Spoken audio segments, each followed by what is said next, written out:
Todos os documentos relacionados a este caso foram desenterrados e existem muitos mais deles. Estamos no Canadá. E este é provavelmente o caso de OVNI mais documentado e investigado na América do Norte.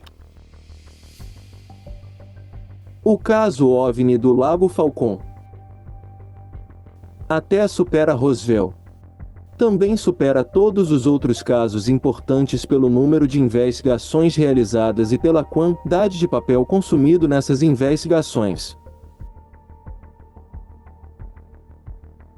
Um caso incrível na ufologia, verdadeiramente perturbador.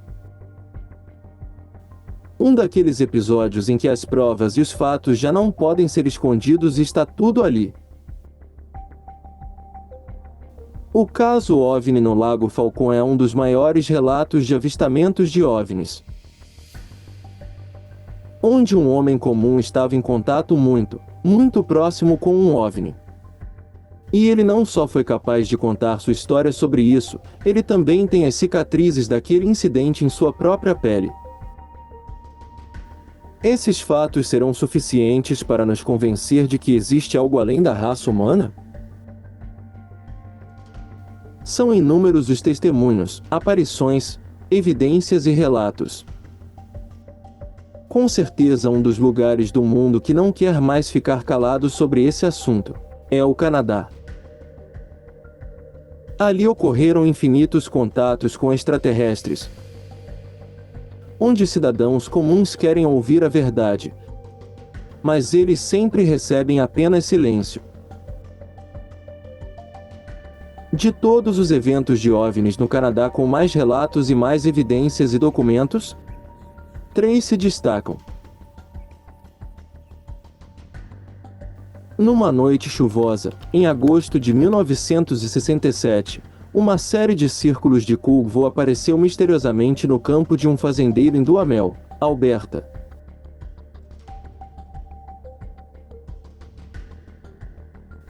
A imprensa local foi imediatamente notificada, seguido por um clube OVNI em Edmonton, e então a mídia nacional.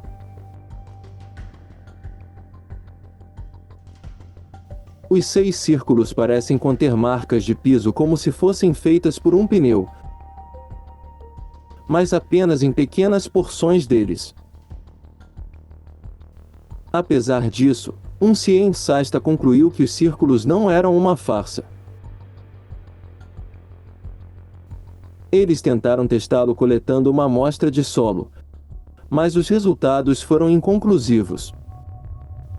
No final, os cientistas admitem que as marcações pareciam ter sido feitas por uma aeronave, mas não conseguiram chegar a uma conclusão de sua investigação de uma forma ou de outra. Os eventos do ano culminaram em outubro de 1967 com um incidente na vila de pescadores de Shag Harbor, Nova Escócia. Por volta da meia-noite, a Real Polícia Montada do Canadá, a RPMC, recebeu várias ligações sobre um veículo voador que caiu no porto.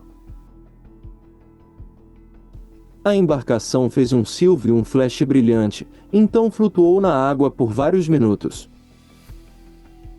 Algumas testemunhas, incluindo oficiais da RPMC, lembram-se de ter visto um brilho amarelo brilhante na espuma que a rodeava. Antes que um barco pudesse chegar ao local do acidente, o avião afundou debaixo d'água. Uma equipe de mergulhadores vasculhou o porto, mas não conseguiu encontrar nenhuma evidência de naufrágio.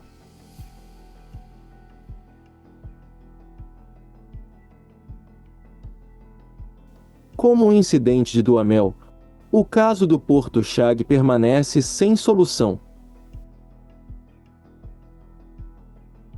Em maio de 1967, Stephen Michalak se aventurou no mato perto de Fork Lake, em Manitoba. Ele voltou da montanha alegando que não só tinha visto 2 OVNIs, mas que um deles o queimou gravemente e o envenenou por radiação.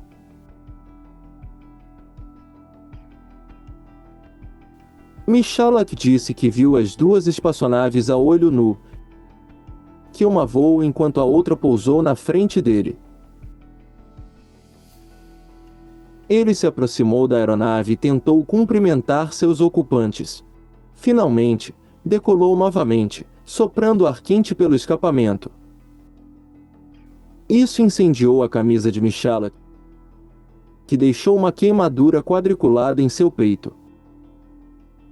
As autoridades não acreditaram em seu relato, até que mostrou o local onde a nave também havia queimado a vegetação. Durante anos, Michalak sofreu com as queimaduras que recebeu no peito, onde as feridas reapareciam de forma intermitente. O caso OVNI do Lago Falcon. Este caso de OVNI é muito melhor do que o infame caso de OVNI de Roswell, onde em 1947, uma fonte voadora supostamente caiu e os militares dos Estados Unidos recuperaram as evidências e as levaram embora. Bem, aqui não temos apenas um incidente em que uma testemunha foi ferida fisicamente e seus ferimentos foram examinados por médicos. Mas após investigação, o caso também revelou evidências exíguas na forma de solo. O próprio local foi localizado, a radiação no local foi verificada. E então foram descobertas peças incomuns de prata que também eram radioativas. Portanto, temos evidências exíguas em termos de metais e solo e temos evidências fisiológicas dos ferimentos sofridos pelo Sr. Michalak.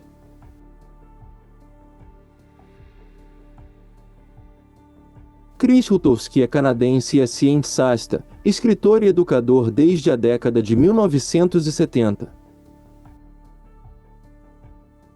Ele tem escrito sobre suas investigações de OVNIs durante mais de 30 anos. E ele é um dos maiores especialistas mundiais no assunto. Chris tem investigado OVNIs desde 1976. E desde 1976, ele apresentou mais de 20.000 casos separados de relatos de OVNIs, exclusivamente no Canadá, com centenas de páginas e documentos que apoiam sua pesquisa. Chris é, de fato, um dos ufólogos que mais trabalhou no incidente do Lago Falcon e trouxe uma riqueza de evidências documentadas ao público. Estamos em Manitoba, em 1967. Stephen Michalak é um engenheiro industrial com interesse em geologia, que aprecia a natureza e o selvagem. Durante um fim de semana em 1967, Steven diz que viu um objeto voador caindo do céu. Ele se aproximou, tocou nele e foi atingido por um gás incandescente que queimou parte de sua roupa. Ainda é possível ver a vestimenta original que vestiu naquela noite, há mais de meio século, assim como seu boné parcialmente queimado. Existem evidências e artefatos que tornam este caso extremamente interessante. É um caso em que o quebra-cabeça é completado com evidências físicas e visuais. Temos uma testemunha credível. O terreno queimado onde ocorreu o incidente é alguém que fisicamente e psicologicamente sem os efeitos radioativos de algo desconhecido.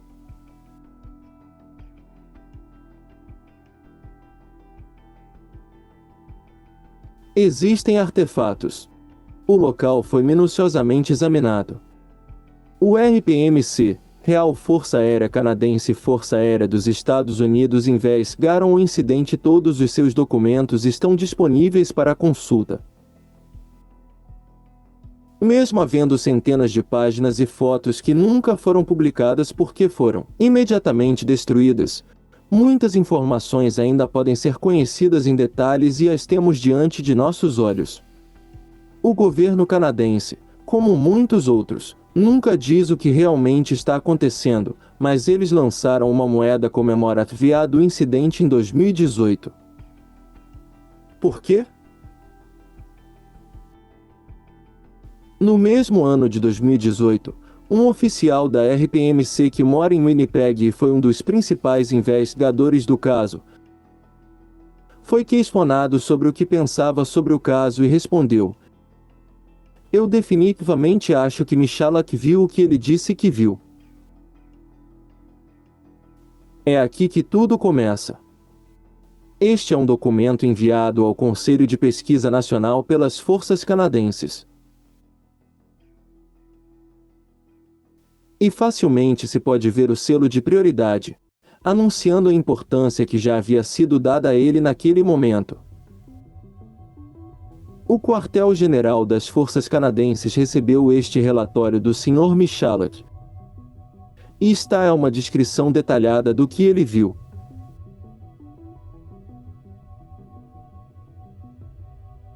Na segunda página, ele diz que ouviu um som perturbador e uma voz indistinguível vindo de dentro.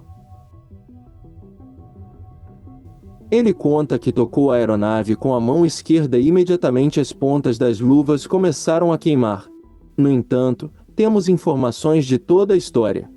Se falarmos sobre o local de avistamento, é muito perto do Lago Falcon, embora agora haja passeios a cavalo. Nos anos do incidente, o terreno estava em um estado completamente diferente.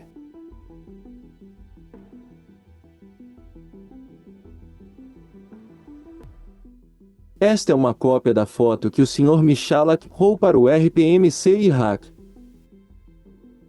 É possível perceber a água barrenta e solo alterado. Ele descreve como o terreno no momento do evento e como todos os musgos e líquens foram queimados. O Sr. Michalak também notou que a espaçonave pousou exatamente em um ponto no solo onde havia um veio óbvio de quartzo de grande valor, até mesmo para o homem. Onde há quartzo, há metais. Na verdade, Michalak estava procurando por prata e ouro e é precisamente por isso que ele estava perto dessas minas. Isso é uma coincidência? Para que os alienígenas usam esses metais? Assim que Michalak viu esses objetos voadores irreconhecíveis, ele imediatamente pensou em algum pô de arma secreta da Força Aérea. Ou talvez da NASA. Além disso, como o programa Apollo começou naqueles anos e seu pensamento inicial foi influenciado justamente por esses eventos. Mas só mais tarde, pensando na estrutura externa da nave, notou que não há nenhum pô de rebite ou algo semelhante à tecnologia humana. O Sr. Michalak conseguiu desenhar tudo o que viu durante o encontro alienígena. Ele fez um esboço bastante detalhado da nave espacial. Tinha aproximadamente 35 pés de diâmetro e 12 pés de altura. Tinha uma cúpula no centro, uma porta que se abria de um lado que lembrava uma grade, e outras duas grades estavam presentes do outro lado. Michalak relata que conseguiu dar uma boa olhada, porque enquanto ela estava lá, as duas naves surgiram voando do nada no céu. Uma voou um pouco mais baixo, finalmente pousando em um esporão próximo de onde ele estava cortando pedras.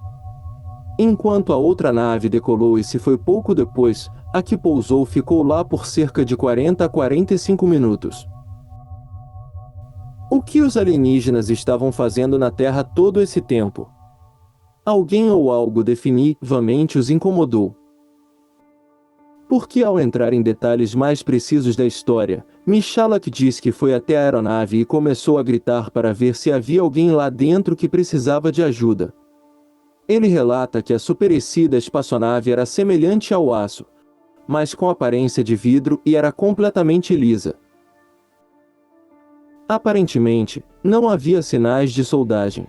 Certamente era algo que nunca havia visto antes, mas ele estava convencido de que era algum pô de criação exíca feita à mão. Sua curiosidade o venceu e o levou a se aproximar da nave. A superescida nave estava quente, mas ele estendeu a mão para tocá-la e derreteu as pontas das luvas de borracha que usava.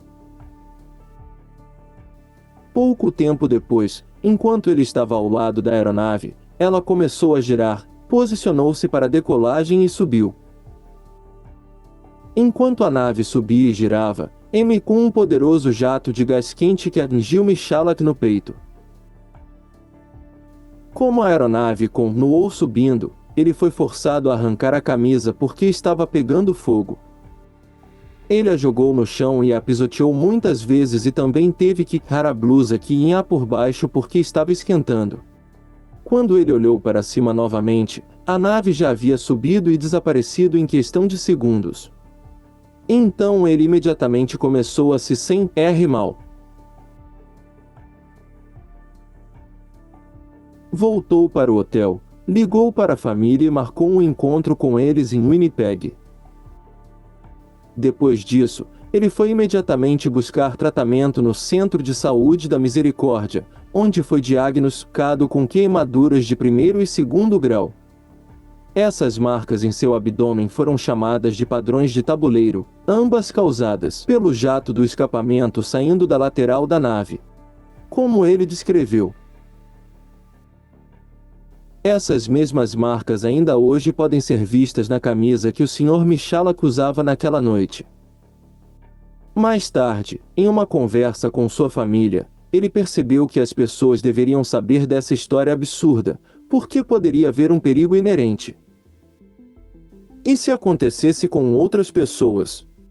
Esta era a sua principal preocupação.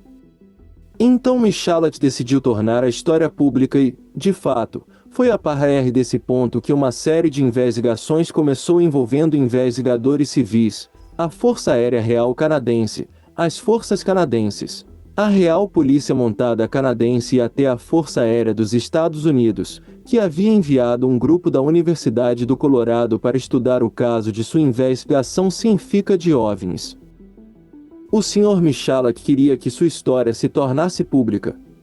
Na verdade, sabemos que ele buscou contato. O Winnipeg Tribune e um de seus repórteres, Peter Gisby e um fotógrafo foram conversar com Michalak em sua casa e reuniram as informações necessárias para o artigo.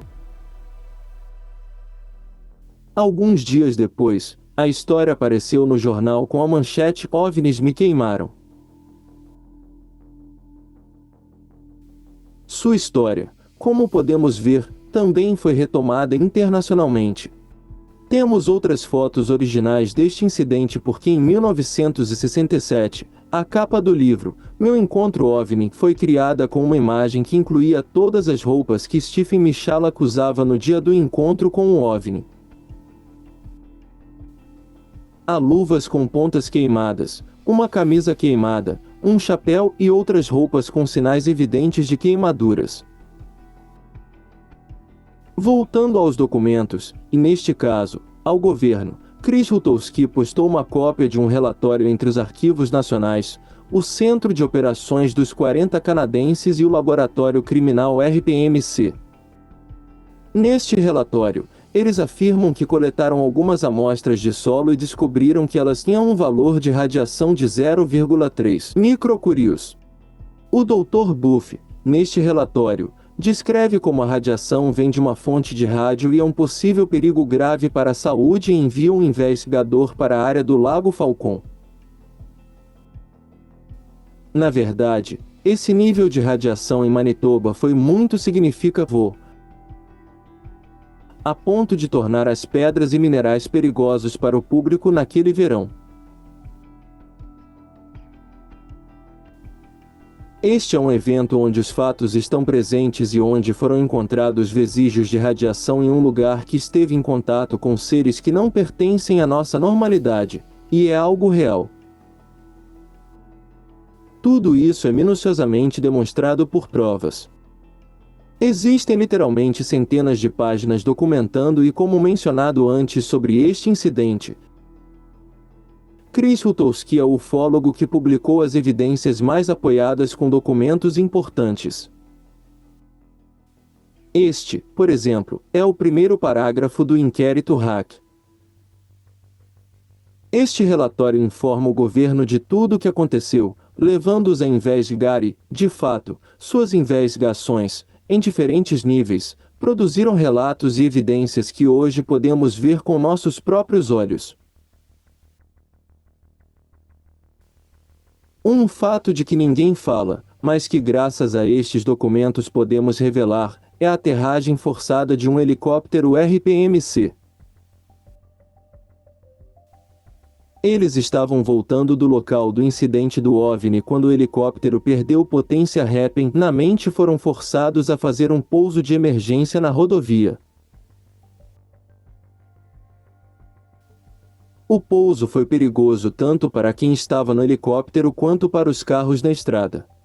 Ninguém mencionou este evento, mas agora temos a confirmação de que realmente aconteceu. O helicóptero que transportava investigadores de OVNIs para uma área suspeita corria o risco de cair.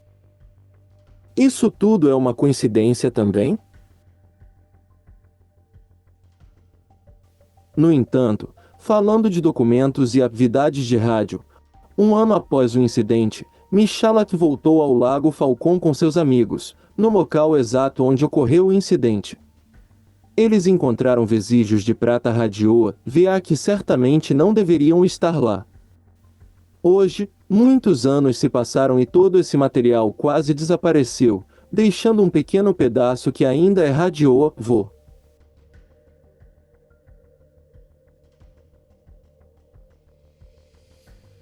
A Força Aérea dos Estados Unidos finalmente divulgou seu relato do incidente envolvendo o objeto voador não identificado. Em seu relatório, eles explicam que a evidência não é conclusiva e há muitas inconsistências. A aeronáutica continua dizendo que os desdobramentos da investigação não alteraram sua conclusão inicial, que eles não sabiam sobre o objeto voador e que não tem nada a ver com eles. No entanto, eles concluem dizendo que o Sr. Michalak passou por uma experiência Zika real, o que prova a existência de um veículo não identificado e desconhecido da raça humana. Em tudo isso, porém, há uma diferença importante. Por um lado, os americanos, sabendo desse incidente, decidiram refutar qualquer parte da história de Michalak. Por outro lado, no Canadá, o DND e o RPMC não puderam negar a ocorrência do incidente, porque a evidência diante de seus olhos era muito clara. Na verdade, neste relatório, ambos são incapazes de fornecer qualquer evidência real capaz de refutar a história do Lago Falcon, ou seja, a história de Stephen Michalak. Aqui está um memorando da Divisão de Proteção Radiológica onde eles enviam um documento afirmando: em relação às recentes investigações de OVNIs pelo DND na área do Lago Falcon, indicam um alto nível de radiação em comparação com o normal. Há também um pedido para que a CFP de Edmonton obtenha amostras de solo sólido para análise. De fato, nos anos que se seguiram, isso se tornou um método de parâmetro nas investigações de OVNIs, porque eles se tornaram cada vez mais ligados à radiação. Muitos outros documentos estão nas mãos do ufólogo Chris Rutowski. Documentos que indicam o quanto o governo permanece em silêncio com o público, mas na verdade leva essa situação muito a sério. Em 1967, o governo canadense começou a investigar os círculos nas plantações. Este é um documento do Arquivo Investigativo Nacional sobre algo que foi encontrado em Camrose, Alberta.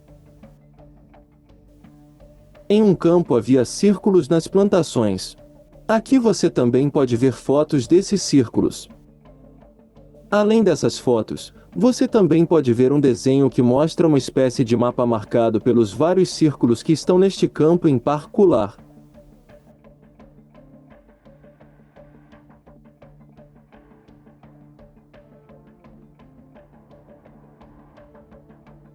Chris Rutowski pode encontrar um documento chamado Inspeção de Marca de Aterrissagem de OVNI em Duhamel, Alberta do Memorando Suffield. E como podem ver é o documento número 49 de 67.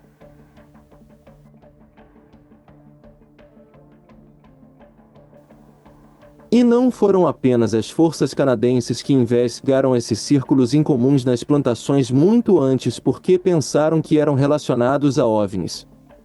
Podemos encontrar gráficos que nos mostram a verdade mais óbvia.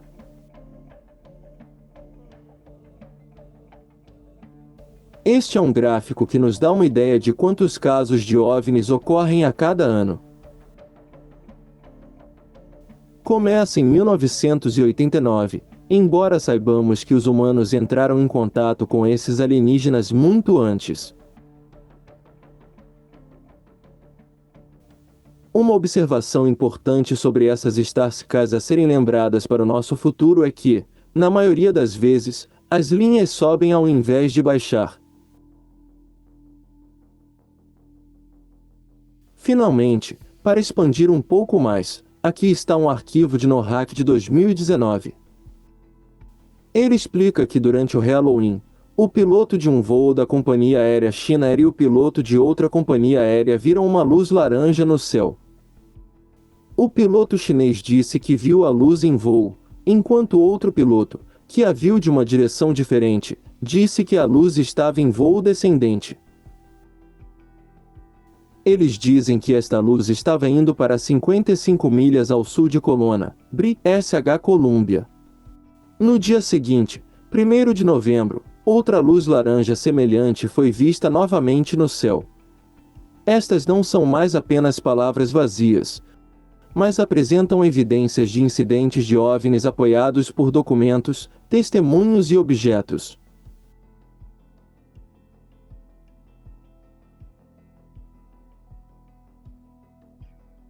Durante 45 anos, o governo canadense investigou objetos voadores não identificados. Vários de seus departamentos e agências compilaram relatórios de avistamentos de OVNIs no Canadá, principalmente no espaço aéreo canadense de 1950 a 1995. Essas investigações começaram durante a Guerra Fria, e o que começou como uma missão militar acabou se tornando um assunto científico. No entanto, a era moderna dos avistamentos de OVNIs começou em 1947. Em 24 de junho, o piloto Kenneth Arnold relatou ter visto 9 discos voadores M-nudo uma luz brilhante, voando sobre o Monte Rainier, no estado de Washington. Os primeiros avistamentos de OVNIs no pós-guerra no Canadá ocorreram no mesmo ano. A Guerra Fria tinha apenas começado. O governo canadense estava inicialmente preocupado que os OVNIs pudessem representar uma ameaça à segurança nacional se revelassem ser uma tecnologia soviética avançada. No entanto, desde o início, o governo relutou em examinar essa questão. Ele dedicou poucos recursos a isso, acreditando que os OVNIs eram fenômenos naturais, ou produtos de mentes delirantes. De fato, no início dos anos 1950, o governo lançou 2 projetos destinados de OVNIs. Ambos eram de precaução e destinados a apaziguar a preocupação do público. Mas em 1995, devido a cortes orçamentários, o governo parou completamente de coletar relatórios. No entanto, isso não dissuadiu os cidadãos apaixonados e desconfiados, que de fato continuam a investigar os OVNIs por si próprios.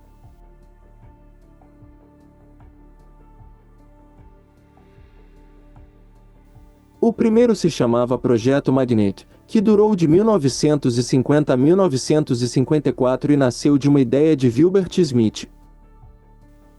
Smith conduziu experimentos para determinar se os OVNIs voavam usando magnetismo energético.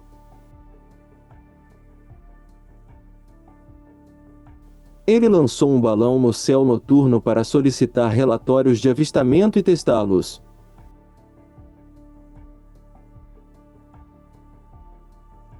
Depois ele construiu um observatório de OVNIs em Shirley's Bay, um local militar a oeste de Ovava.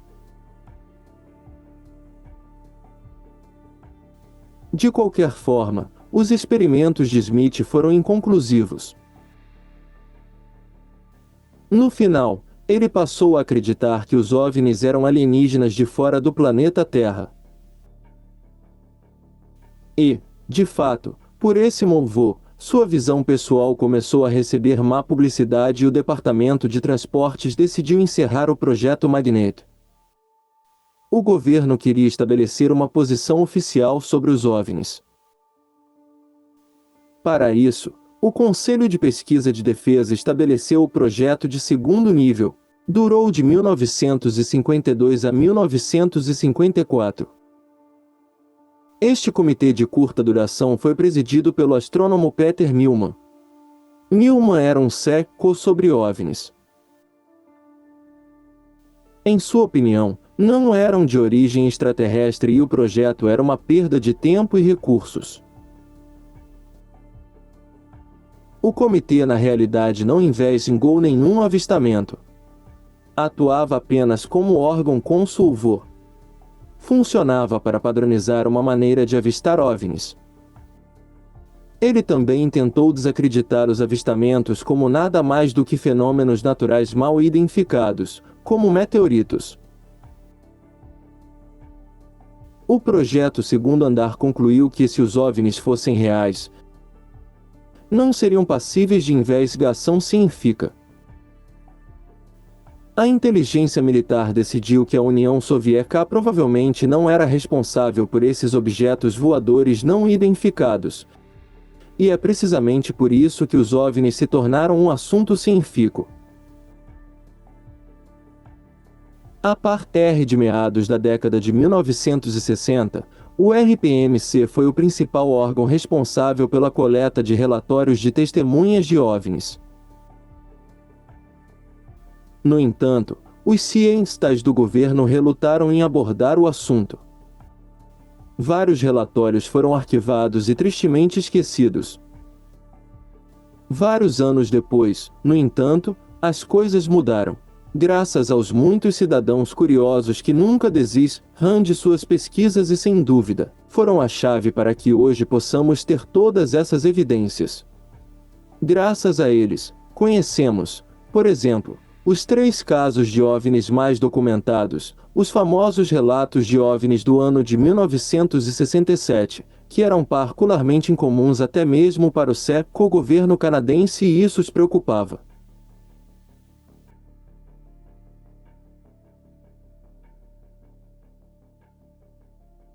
Os casos do incidente do Lago Falcon, os círculos nas plantações de Duhamel e o incidente de Port Chag forneceram não apenas novas evidências a serem consideradas, mas evidências exíguas para inspecionar o que falta em quase todos os outros relatórios. Enfrentamos a verdade. De fato. De qualquer forma, mesmo que esses 3 incidentes sejam os mais documentados, os arquivos estão inundados com relatos de casos de OVNIs. Em 1989 foi produzido um dos primeiros estudos, que descobriu que entre 140 e 150 casos de OVNIs foram relatados apenas no Canadá. Não só ao Conselho Nacional de Investigação, mas também a instituições privadas, a polícia, etc. Curiosamente, o número aumenta bastante desde então. No Canadá os relatos identificam 1.000 avistamentos por ano ou cerca de 3 por dia. Os arquivos no LAC são enormes quando se trata de OVNIs. A maioria deles está online no momento. Existe um site específico onde você pode ver um certo número desses arquivos. Abrangem desde antes de 1950 até ao presente, quase 2.000 deles, e são todos arquivos da RPMC, o Conselho Nacional de Investigações, a Defesa Nacional e o Ministério dos Transportes, mencionados anteriormente. Este site fornece acesso a mais de 9.000 documentos digitalizados da coleção de registros do governo. Esses documentos incluem relatórios e investigações de avistamentos de OVNIs em todo o Canadá. De acordo com a pesquisa UFO canadense de 2002, Toronto teve o maior número de avistamentos com 34, seguido por Vancouver com 31 e Terrace, British Columbia com 25 relatórios. Em 2002, um pico avistamento de OVNI durou cerca de 15 minutos. Desde 2007, o governo federal canadense direcionou todos os avistamentos de OVNIs para Chris Rutowski do Centro de Investigação de Ufologia em Manitoba.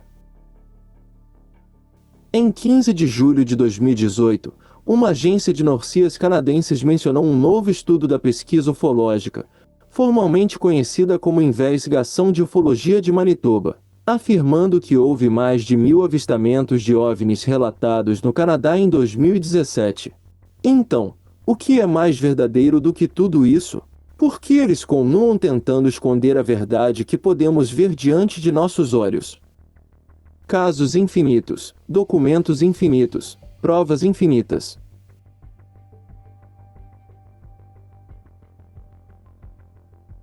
Voltando um pouco no tempo, mas ainda lidando com casos secretos envolvendo os governo canadense e americano, há um fato ambíguo que está oculto há anos, mas agora conseguimos chegar aos documentos relacionados que nos dão a oportunidade de examiná-los. Esta é a história do Avro Canadá, o projeto do carro voador. Vamos começar do princípio. Ao longo dos séculos, a ideia do homem reproduzir carros voadores sempre fez parte da humanidade. E mais especificamente, não apenas no cidadão individual, mas também pelos governos. A primeira pergunta a se fazer é onde, antes de imaginá-los, essas pessoas viram um disco voador? Se você quer replicar um é porque já viu um. E por que o governo está tão interessado nesses discos voadores? Essa ideia de carro voador, se quisermos ser mais precisos, remonta à década de 1920. Henry Ford tentou construir um veículo voador, que ele chamou de Ford Flivere, embora o projeto tenha fracassado. Um elegante avião de 2 lugares chamado Vaterma Aerobile estreou em 1937. Devido ao fracasso total e também por causa da guerra em geral, essa ideia foi abandonada. Mas em 1953, ressurgiu durante uma reunião ultra-secreta entre a inteligência canadense e britânica. E é aqui que temos um grande exemplo de tudo isso. Tudo começa graças a um engenheiro alemão que afirma ter trabalhado para a Luftwaffe durante a guerra e ter trabalhado na construção de um disco voador. O engenheiro disse que o disco voador pôde voar ao gerar um amortecedor de impulsão entre ele e o solo. Após saber desta notícia, realizou-se uma reunião com os serviços secretos, onde também John Frost foi convidado a participar, e na reunião todo o conceito de um disco voador foi explicado a ele com muitos detalhes. A prova deste projeto, incluindo todos os desenhos por causa do Exército Vermelho, infelizmente foi destruída pelos alemães. No entanto, o conceito intrigou Frost, e não demorou muito para que a Avro Canadá começasse a trabalhar em seu próprio projeto secreto. Para explicar em detalhes, podemos também começar dizendo que graças aos estudos de Leonardo da Vinci sobre pássaros, o avião nasceu com asas e assim se manteve mais ou menos até hoje. Mas a forma da asa e sua capacidade de criar sustentação quando atraída pelo vento não é o único método que pode ser usado para voar. Para decolar, pode-se explorar o efeito Coanda, um fenômeno usado pela primeira vez pelo inventor Henry Marie Coanda em 1910, embora tenha sido descoberto pelo exícuo britânico Thomas Young mais de um século antes. De acordo com o efeito Coanda, o jato de qualquer fluido, como água ou ar, tende a aderir a uma superfície próxima e seguir seus contornos. Para testar esse efeito, basta segurar uma colher perto de um jato de água que sai de uma torneira. Este efeito é explorado para muitas aplicações em aerodinâmica. De fato, muitos aviões utilizam sistemas que degeneram o efeito, melhorando o desempenho das asas, principalmente em baixas velocidades. Justamente com base nessa ideia, entre 1953 e 1958, a empresa canadense Avro estudou um projeto para um avião de combate com características excepcionais. Supersônico, mas ao mesmo tempo capaz de decolar verticalmente e parar suspenso no ar como um helicóptero comumente chamado de disco voador. O automóvel Avro Canadá VZ9 foi um projeto secreto desenvolvido durante os primeiros anos da Guerra Fria a pedido da Força Aérea dos Estados Unidos e da empresa canadense Aviões Avro, com sede em Ontário.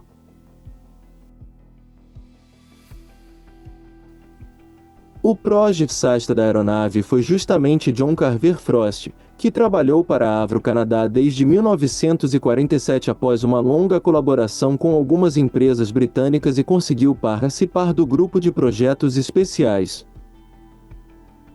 Em 1952, o grupo de projetos especiais iniciou suas pesquisas sobre a DAVS ou aeronaves de decolagem e pouso vertical, focando em particular em um projeto Frost.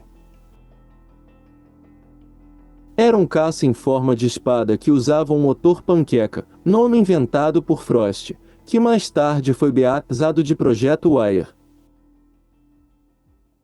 Este avião foi projetado de forma que sobe sobre sua cauda, garantindo um mínimo de capacidade para explorar a decolagem vertical. O governo canadense aderiu ao projeto e logo solicitou um protótipo inicial. Infelizmente, em 1953, a empresa canadense acabou tendo apenas um modelo de madeira e desenhos de papel em mãos, depois de ter investido 4 milhões de dólares canadenses. Por esse motivo, o projeto foi retirado da lista de financiamento do Departamento Experimental de Defesa do Canadá. Depois que o governo canadense encerrou o projeto, Frost não queria desistir e, de alguma forma, conseguiu fazer com que nos interessássemos por seu projeto. De fato, em 1953, um grupo de especialistas militares visitou a Avro Canadá para ver um avião de caça, e durante este período, desviou o grupo para a sede de projetos especiais e mostrou aos militares dos Estados Unidos um protótipo em escala e desenhos e planos para a construção de um avião em forma de disco sob o nome de Projeto Y-2. A FAI concordou em financiar o grupo de Frost e eles iniciaram um novo projeto. Eles decidiram renomear o Projeto Y-2 como Projeto 1794. Frost e seus colegas começaram a projetar e construir uma aeronave inovadora que seria equipada com um sistema de armas avançado e capaz de atingir velocidades superiores a Mach 2.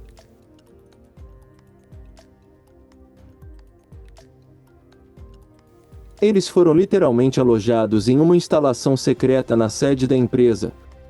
O grupo usou todas as comodidades dignas de um projeto secreto, incluindo vigilância armada e o uso de cartões-chave. Dentro desta fortaleza tecnológica, Frost cercou-se de engenheiros e designers movidos por visões futuristas. Frost escolheu 8 engenheiros para trabalhar com ele na recriação do que o engenheiro alemão inicialmente ilustrou para ele. Eles começaram com um modelo de teste movido por 6 motores Armstrong Siddeley Viper girando um rotor central. Infelizmente, a primeira fase de testes acabou sendo um fracasso, e o modelo de teste supersônico sofreu grandes vazamentos de óleo, iniciando 3 pequenos incêndios. Finalmente, eles fizeram um último teste desastroso com um motor Viper em 1956 e vendo que este segundo era quase letal, convenceram Frost da necessidade de projetar um veículo novo e mais seguro. Então, depois de redesenhar o modelo supersônico para um avião muito mais simples, o grupo de projetos especiais da Avro Canadá criou o carro VZ9 AV.G. O carro Avro foi apresentado como um modelo de teste para a produção subsequente de um veículo supersônico em forma de disco, projetado exclusivamente para a Força Aérea dos Estados Unidos e posteriormente oferecido ao Exército dos Estados Unidos como um Jeep voador. Aproveitando o sistema Cook-Cray, em 1957, foram construídos 2 autoplanos Avro oficiais, um para ser usado para testes nos túneis de vento de NASA, na Califórnia, e outro para voos de teste na fábrica canadense em Milton. Esse hipoparcular de aeronave tinha 3 motores a jato que sopravam em uma turbina, que por sua vez acionava um grande compressor central, fazendo-o girar sobre si mesmo.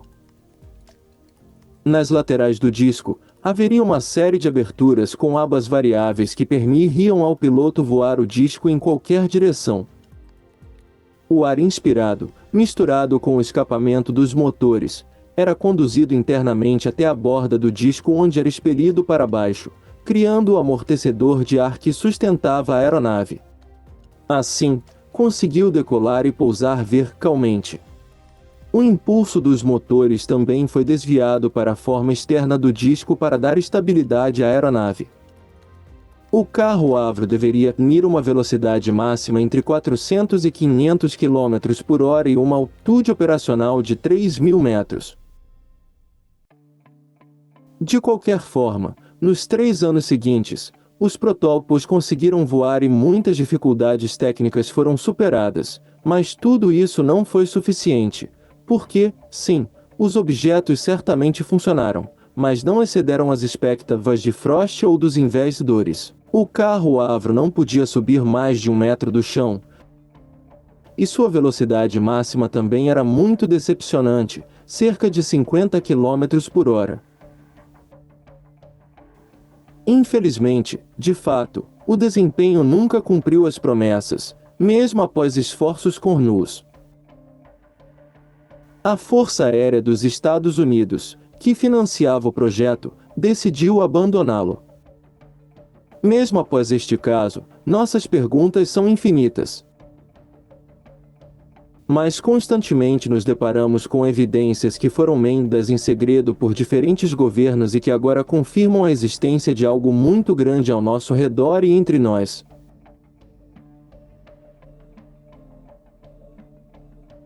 Eles tiveram sucesso nesses anos de experimentos e descobertas em projetar um ou mais discos voadores funcionais. O governo realmente desistiu deste caso? Tendo reunido informações suficientes após todos esses anos e após os investimentos que os governos fizeram nesses projetos, sabemos que eles realmente querem esconder algo enorme de nós, algo de vital importância para a humanidade. De acordo com um memorando escrito pelo Departamento de Defesa Nacional, avistamentos de objetos voadores não identificados no Canadá ocorreram durante a primeira metade do século XX. No entanto, o governo canadense não se interessou em coletar informações sobre os avistamentos até 1947, conforme mencionado acima.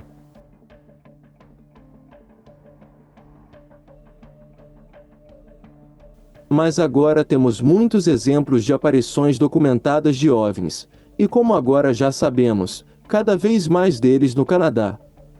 1951, Gander, Terra Nova.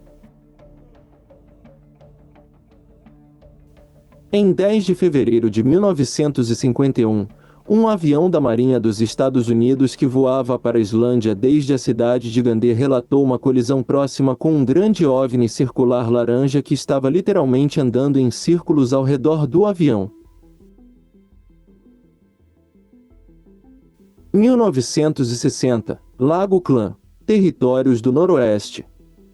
Em 18 de junho de 1960, um garimpeiro disse ao departamento RPMC Yellowknife que um mês antes, ele e seu parceiro viram um OVNI no Lago Clan, localizado 30 milhas ao norte de Yellowknife.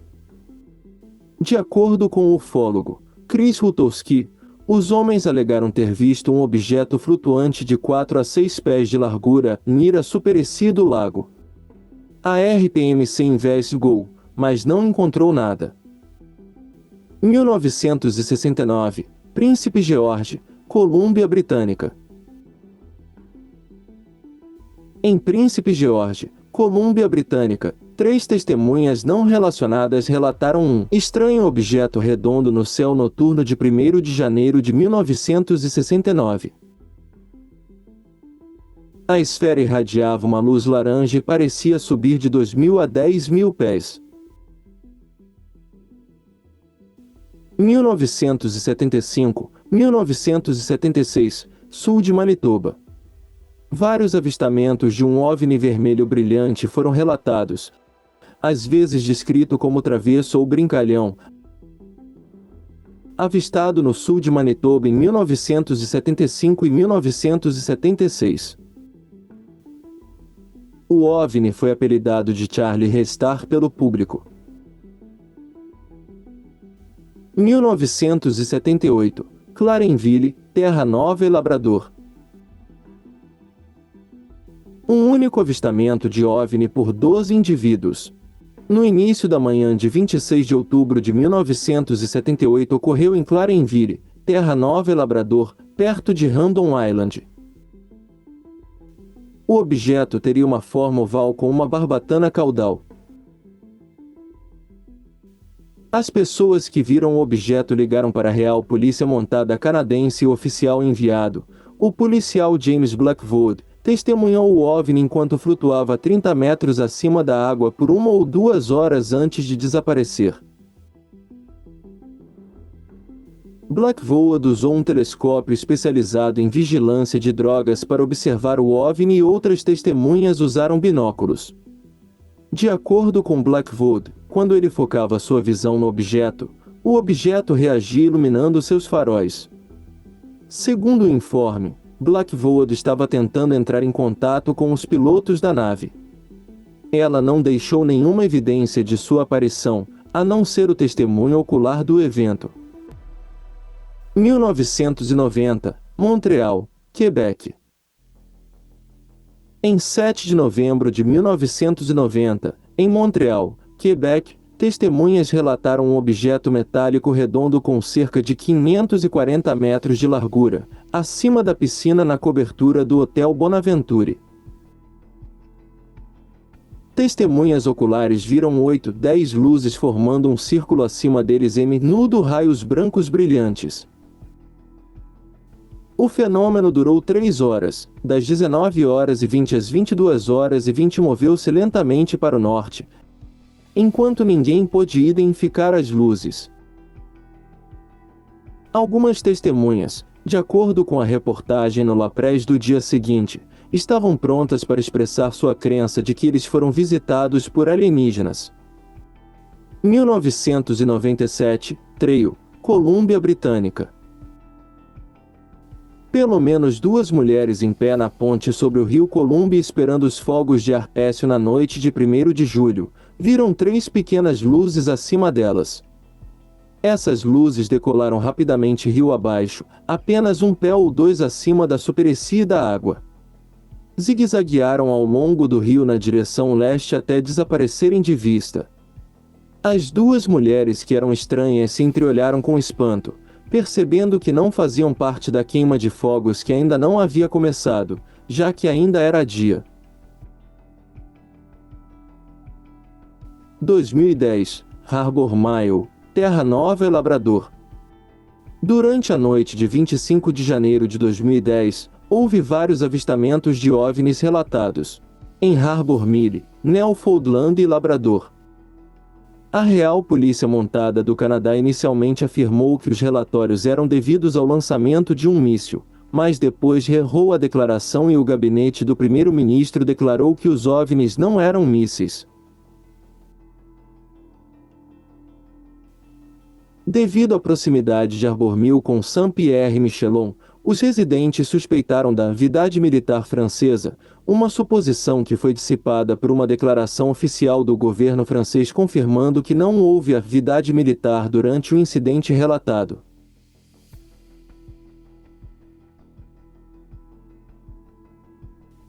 A Real Polícia Montada do Canadá referiu-se ao evento como um avistamento inexplicável e o NORAD afirmou que não houve lançamento de foguete conhecido naquele local.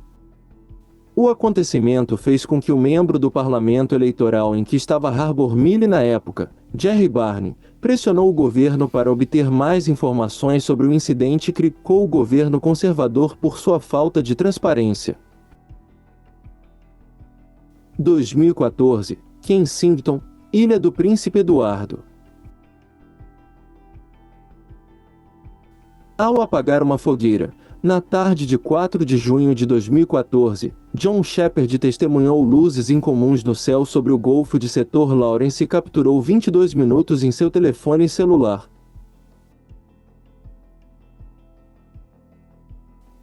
Depois de relatar o incidente ao MUFON e sua investigação concluir que foi um avistamento confirmado, o CBC cobriu o evento.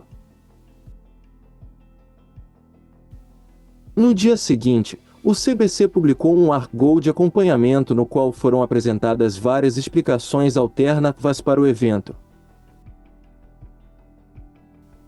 2014, North York, Ontário. Entre as 19 horas e as 22 horas no sábado, 26 de julho de 2014, houve vários relatos de avistamentos de OVNIs. Por volta das 21 horas, Sarah Chun testemunhou de sua janela uma série de 6 ou 7 luzes diagonais piscando no céu. Observou as luzes piscando por cerca de 25 minutos e gravou 2 vídeos em seu iPad, que posteriormente foram postados em seu canal no YouTube.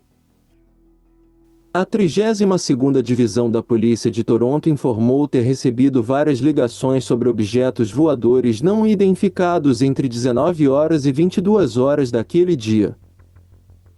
Vários policiais também testemunharam as luzes.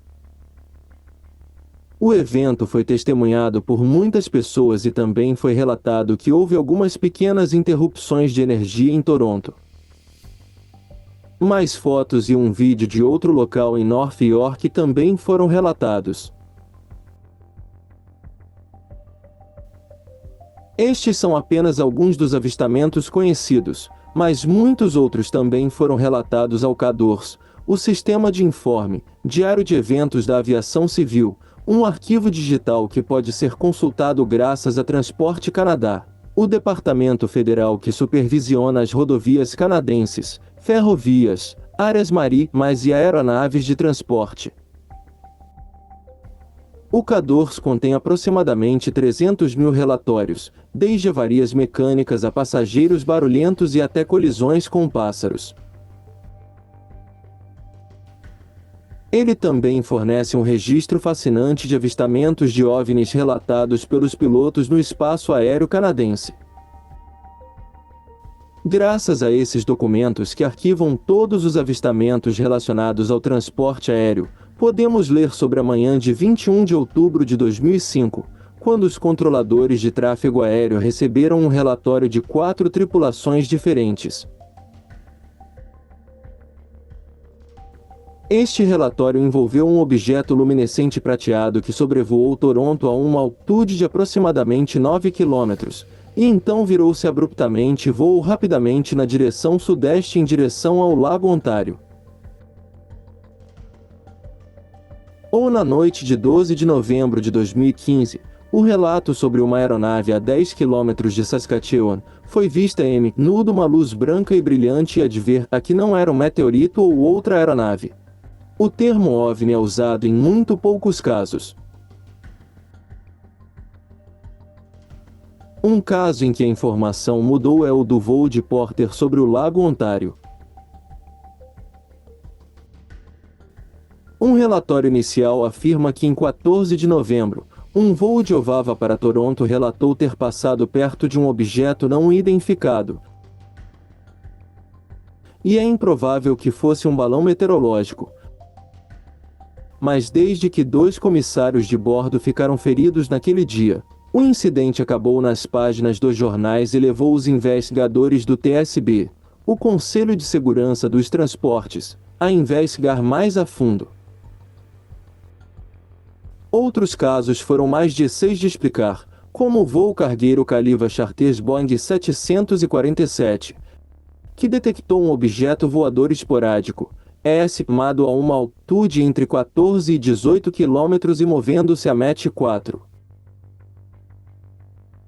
Ou 4 vezes a velocidade do som, ao viajar pelos territórios do Noroeste a caminho de Nova York para o Alasca em 30 de abril de 2018. Nunca houve qualquer dúvida de que eles viram algo anômalo, mas enquanto a maioria dos relatórios é carregada no Cadors poucos dias após os avistamentos, esse caso demorou mais de 1 ano e meio para ser carregado.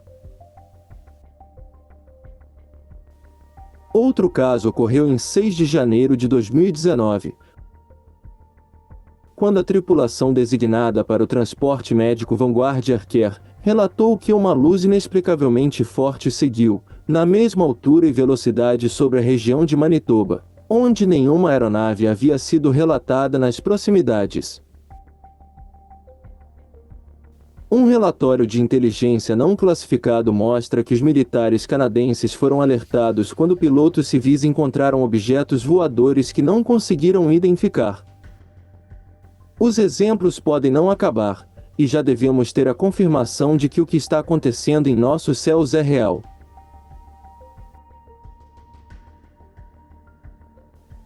Como John Williams, um ex-piloto da Royal Canadian Air Force, afirma, provavelmente 90% das coisas que os pilotos veem não são relatadas, porque sabem que denunciá-los pode ter repercussões infelizes em suas carreiras.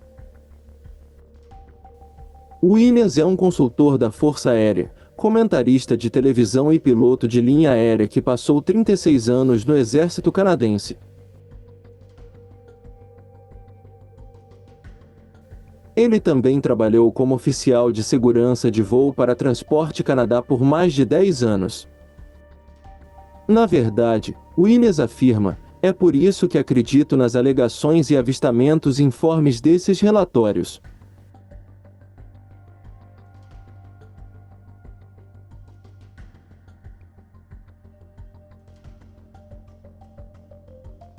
Voltando ao maior evento documentado, o incidente do Lago Falcon, podemos encontrar muitos trechos do manuscrito de 40 páginas de Stephen Michalak, intitulado Meu Encontro com um OVNI, publicado em 1967.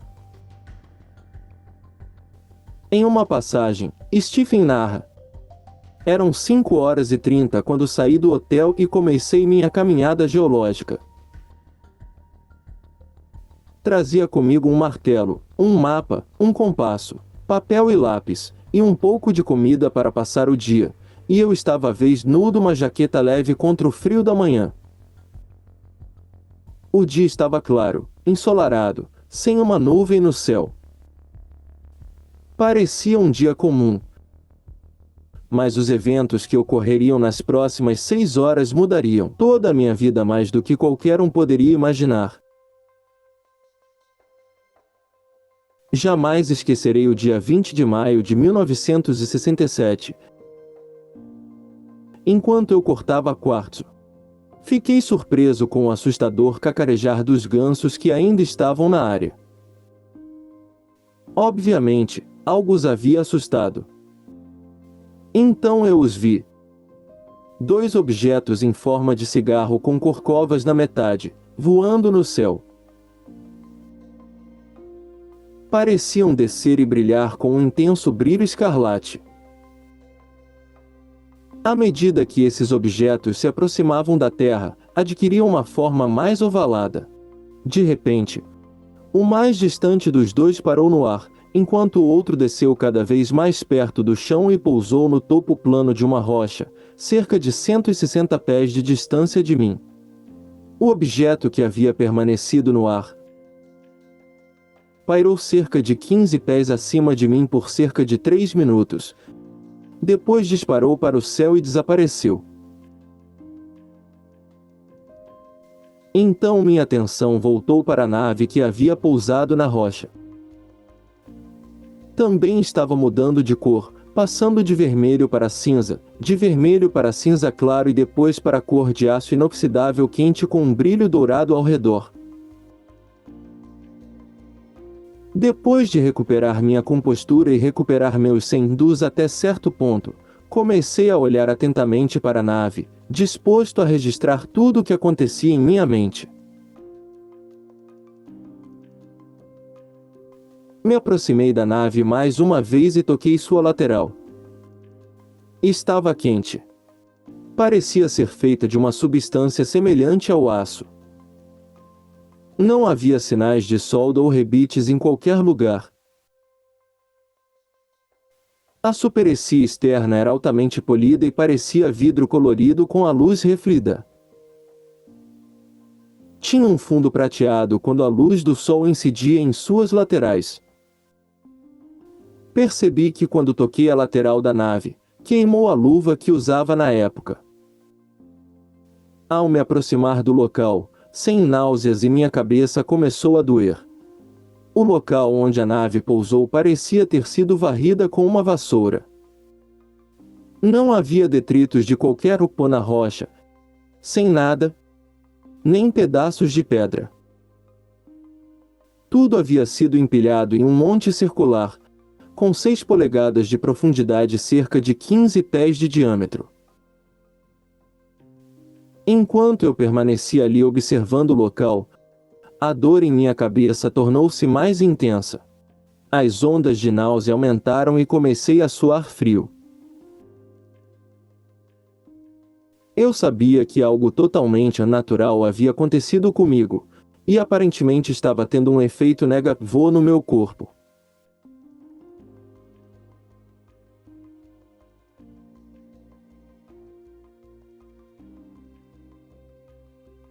Os canadenses têm relatado as mesmas coisas rapidamente desde 1940, diz Ozzie, o ex-copiloto. Historicamente, sempre foi incrivelmente difícil fazer com que o governo canadense fale sobre essas questões.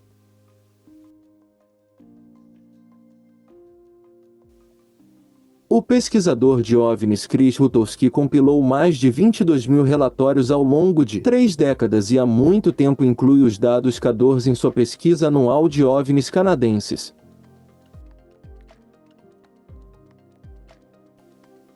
Ele afirma, independentemente do que se possa pensar sobre a existência de OVNIs, definitivamente, continua sendo uma preocupação de segurança da aviação, bem como do ponto de vista da saúde pública. Donald Spike Cavallen é um piloto de vigilância recentemente aposentado da Transporte Canadá que também passou mais de 2 décadas voando para a Força Aérea Real Canadense. E ele diz: "Eu não descreveria nada disso como insignificante." Referindo-se a incidentes aéreos. Esses relatórios precisam ser levados a sério. E o fato de não termos nenhum acompanhamento real de nenhum desses incidentes diz muito sobre a inadequação da segurança do nosso espaço aéreo. Estamos cada vez mais conscientes de que existem forças maiores acima de nós que querem nos esconder a verdade. Graças ao esforço contínuo de todos aqueles seres humanos que querem saber, um dia poderemos viver conhecendo as maiores verdades da nossa civilização e talvez também dessas civilizações que ainda nos são desconhecidas.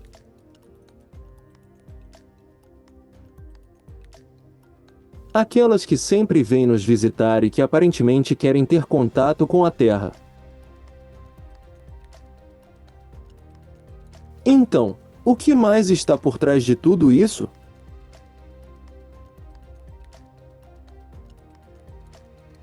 Quem está por trás de tudo isso?